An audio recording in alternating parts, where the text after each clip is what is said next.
when the Holy Spirit's at work in us, we get a vision of restoration. Secondly, we get a vision of redemption.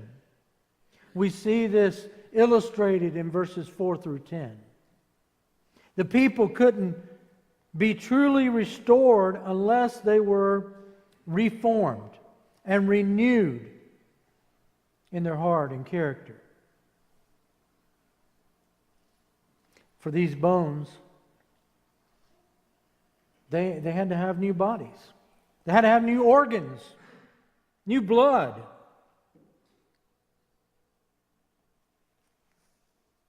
It's a strange thing to imagine what Ezekiel saw. It was like a mass resurrection. But what it represented was the restoration of Israel. And what happened to Israel happens to all who know God. He redeems us. And when He does, we're restored to life. We understand what life truly is. Prosperity. Because of the spiritual resurrection that takes place. And I'm not talking about a physical and worldly prosperity. The kind of prosperity from knowing the real God, what He wants to do in our lives. From having the peace that passes all understanding because of our relationship with Him.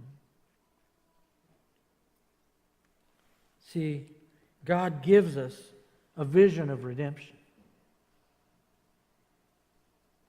And in this vision, we notice one very important thing about Ezekiel. Not only did God give him this vision, He used Ezekiel to preach life.